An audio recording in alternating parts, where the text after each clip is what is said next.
My wife demanded a divorce in the house. You cannot afford a lawyer to fight me, I replied. You are right. She served me papers in court, only to see the city's most feared, expensive divorce attorney sit down next to me. He looked at her and said, "He doesn't have to afford me. I am his older brother." My wife, Evelyn, informed me last Tuesday that she wanted a divorce. There was no sadness in her eyes, no regret in her voice. It was a declaration of victory. We were sitting in the living room of the house. We had spent 8 years turning into a home, and she was speaking to me with the detached finality of a corporate executioner. "It is over, Tom," she said, placing a file folder on the coffee table. "I have already spoken to a lawyer. These are my terms. I didn't open the folder. I didn't have to." She was more than happy to list her demands. She wanted the house that my grandfather had helped me put a down payment on. She wanted 70% of our shared savings. She wanted spousal support for a minimum of 5 years. It wasn't a negotiation. It was an unconditional surrender. When she was finished, she leaned back, a smug, confident smirk on her face. "And I don't want to fight on this, Tom," she said, her voice dripping with condescending pity. "Let's be realistic. You are a high school woodshop teacher. You make a decent living, but you cannot afford a real lawyer. My guy will bury you in legal fees before you even see the inside of a courtroom. It is better for you to just agree to the terms and walk away." I just sat there, looking at this woman I had loved, this woman I had built a life with, and I felt a profound sense of coldness settle over me. She didn't just want to leave me. She wanted to ruin me. She saw me as weak, as an obstacle to be crushed and discarded. Her biggest weapon, she thought, was my inability to fight back. I let the silence hang in the air for a long moment. Then I looked at her, my face a mask of resignation, and I said the 2 words she was expecting to hear. "You are right." The relief on her face was immediate. She had won.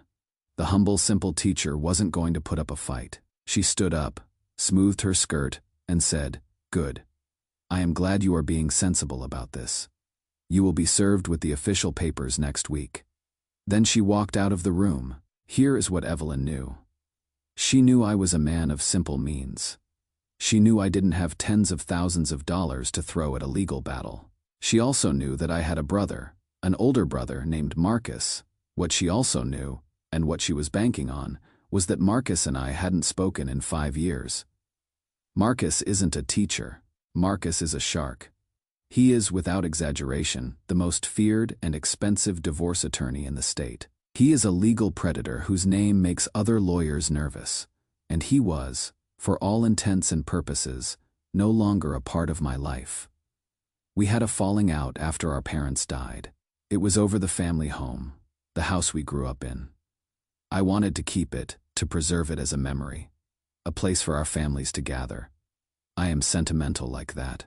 Marcus, ever the pragmatist, saw it as an illiquid asset. He wanted to sell it, divide the money, and move on. We had a bitter, terrible argument that ended with us on opposite sides of a canyon of stubborn pride. We hadn't spoken since. Evelyn had witnessed the tail end of that fallout. She saw me as completely and permanently isolated from the only powerful person in my family. In her strategic calculation, my greatest potential asset was a dead one. She was wrong. For 3 days after her announcement, I was in a dark place. She was right about one thing. I couldn't afford to fight her, not on her terms. The thought of losing my home, my savings, everything I had worked for was suffocating. On the 4th day, I hit rock bottom, and from there was nowhere to go but up. I swallowed every ounce of my pride, a pride that had cost me my brother for 5 years, and I found his private cell phone number. My hand was shaking as I dialed. I expected it to go to voicemail, or to be answered by a sharp voice assistant, but after 2 rings, a familiar deep voice answered. "Hello, Marcus," I said, my own voice sounding weak and foreign to my ears. "It is Tom." There was a long pause for a moment. I thought he was going to hang up. "Tommy," he finally said, the old nickname sounding strange after so many years. "What is wrong?"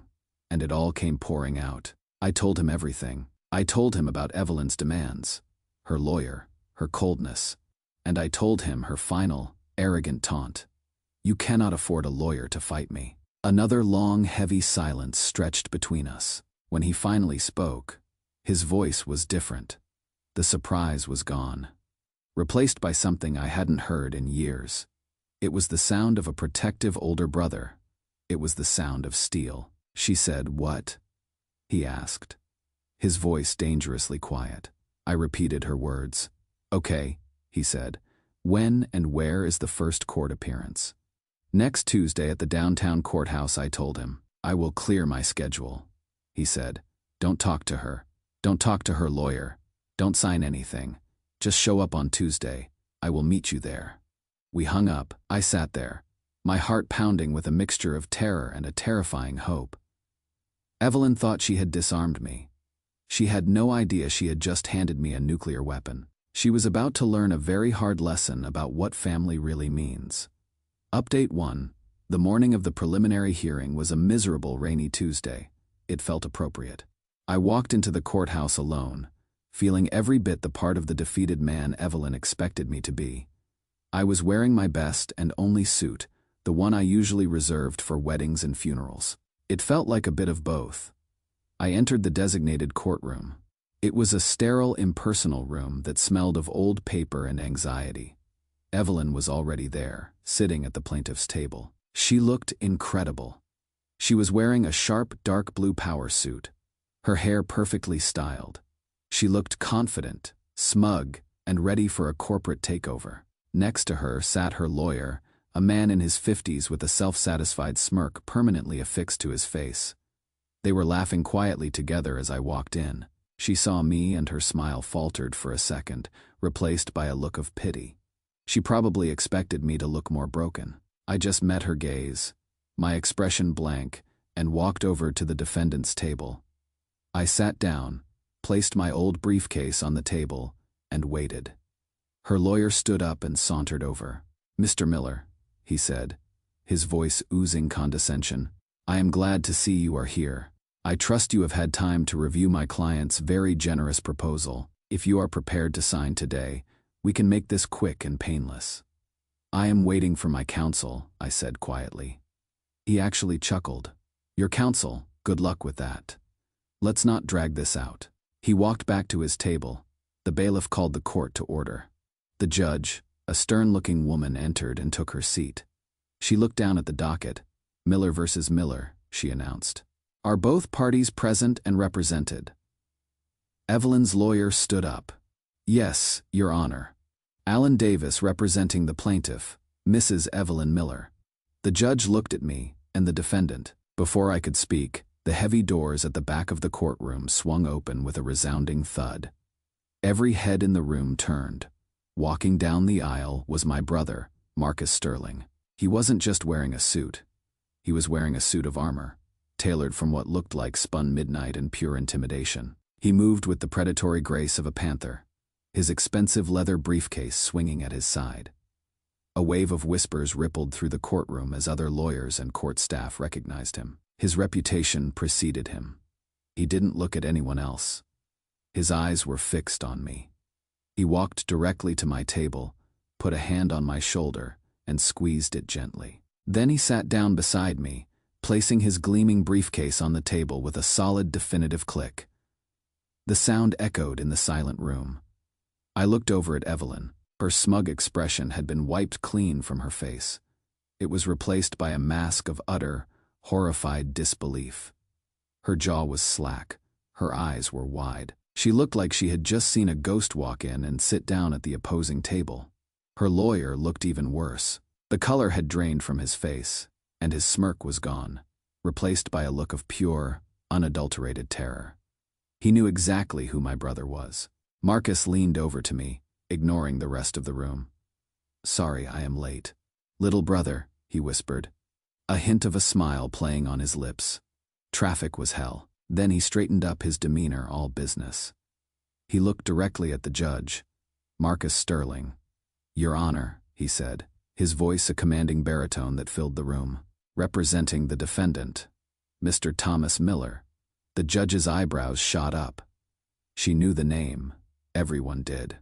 Then Marcus turned his gaze slowly, deliberately, towards Evelyn. He looked at her, then at her terrified lawyer, and he gave them a cold, predatory smile.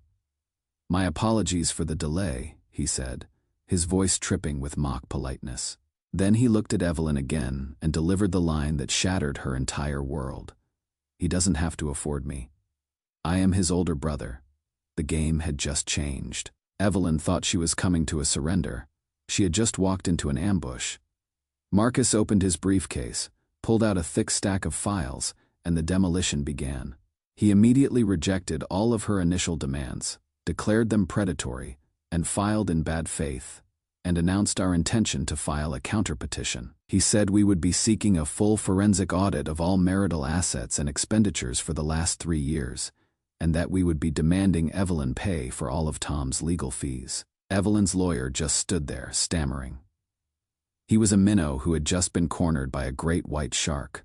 The battle was over before it even began. Update 2. The 2 months following that first court appearance were a legal blitzkrieg. My brother Marcus does not do things by halves. He doesn't just practice law. He wages war. Evelyn and her lawyer thought they were going to roll over me. Instead, they found themselves on the receiving end of a relentless, systematic assault. The first thing Marcus did was file a motion for discovery that was, by all accounts, a thing of terrible beauty. It wasn't a request. It was a demand for every single financial document Evelyn had touched for the last 5 years. Bank statements, credit card bills, work expense reports, Venmo transactions, everything. Her lawyer filed a motion to have it dismissed as overly broad and harassing. The judge, who was clearly intimidated by my brother's reputation, took one look at Marcus's justification and approved our motion in full. Evelyn was legally obligated to turn over everything. She thought she was clever, that she had hidden her tracks. She had no idea she was dealing with a man who employed a team of forensic accountants for fun. While Evelyn was drowning in paperwork, Marcus went after her personally. He scheduled a series of depositions, not just with her, but with her closest friends, her family, and even a few of her colleagues. His strategy was simple: apply pressure from all sides until the truth was squeezed out. The breakthrough came during the deposition of Evelyn's best friend, a woman named Chloe. Chloe was fiercely loyal to Evelyn, but she was no match for my brother. He was polite, charming, and utterly ruthless. For 3 hours, he questioned her about Evelyn's spending habits, her work trips, her general happiness in our marriage. Then he asked the question that broke the case open. "Miss Albright," he said, "can you tell me about Mr. David Kincaid?" I saw Chloe flinch. The name was unfamiliar to me. Marcus just waited. Chloe tried to play dumb, but Marcus produced a stack of credit card statements from a card I never knew Evelyn had. A card linked to our joint savings account. An account she had been siphoning money from for over a year. He pointed to a series of charges: a hotel in the wine country, jewelry from a high-end boutique, expensive dinners for 2. Miss Miller was on a work conference on these dates, Marcus said, but her employer has confirmed no such conference existed. You were not with her. So, I ask you again, who is David Kincaid? Chloe broke. Under the penalty of perjury, she admitted it. David Kincaid was the man Evelyn had been having an affair with for the last 18 months. He was a wealthy real estate developer she had met through her old job. It all clicked into place: the secrecy, the financial demands, the confidence. She wasn't just leaving me, she was leaving me for someone else. She was trying to strip mine our marriage for assets to take with her into her new upgraded life. Her plan was to use my money to fund her future with her lover. The deposition of her lover, David, was even more illuminating. He was a smug, arrogant man, but his arrogance crumbled under Marcus's relentless questioning. He admitted to the affair. He admitted that he and Evelyn had planned the divorce together. He even admitted that it was his idea for her to demand the house and spousal support, telling her that I would be too poor and too weak to fight back. They had underestimated me. They had underestimated my family.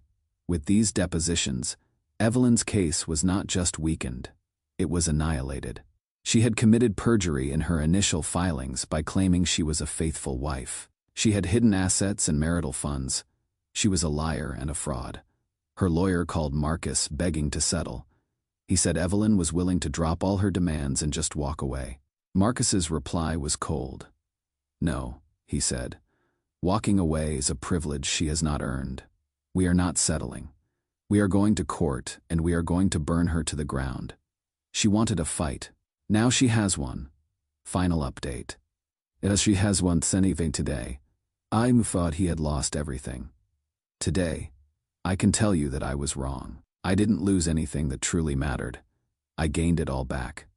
The final court date was a formality. Faced with the mountain of evidence against her, the depositions, the forensic accounting reports, the proof of her affair, and her conspiracy to commit fraud, Evelyn had no choice but to surrender completely. Her lawyer, looking tired and utterly defeated, advised her to accept any terms we offered, and the terms my brother drafted were brutal. Evelyn didn't just walk away with nothing. She walked away with less than nothing. She was forced to relinquish any claim to the house. Her demand for spousal support was dismissed with prejudice, and because Marcus was able to prove that she had spent over $60,000 of marital assets on her affair, on hotels, gifts, and vacations with her lover, the judge ordered that amount to be deducted from her share of our savings and returned to me. She left the marriage with a small fraction of her original demand, a mountain of her own legal bills, and the public humiliation of having her entire sordid scheme laid bare in a court of law. The fallout in her personal life was just as devastating. Her lover, David Kincaid, faced with the legal and social consequences of his actions, dumped her almost immediately. He was a man who was attracted to a winner, and Evelyn had just suffered a spectacular public defeat. Her friends, many of whom had been forced to testify about her lies under oath, distanced themselves from her. She lost her fiancé, her house, her savings, her boyfriend, and her reputation, all in one fell swoop, all because she underestimated the quiet man she was married to. But the real story, the most important part of this whole chapter, is what happened with my brother. A few weeks after the divorce was finalized, Marcus called me. "Meet me at the old house," he said. I drove out to our parents' home, the house that had been the source of our stupid 5-year feud. I found him on the porch, just sitting on the steps. We didn't talk about the case. We didn't talk about Evelyn. We talked about our dad's terrible fishing trips, our mom's amazing apple pie. We talked about being kids. Finally, after a long silence, he looked at me. "I was wrong, Tommy," he said. "I was so focused on the money on the asset that I forgot what this place was. It is our home." I was wrong, too, I admitted. I was so stuck in the past, I wasn't willing to see that maybe there was a different future for this place. We didn't sell the house. We decided to keep it together. We have spent the last few weekends out there fixing it up. We are repairing the porch, painting the rooms, bringing it back to life. It is not a memorial to the past anymore. It is a project for our future, a place for our family, the real one.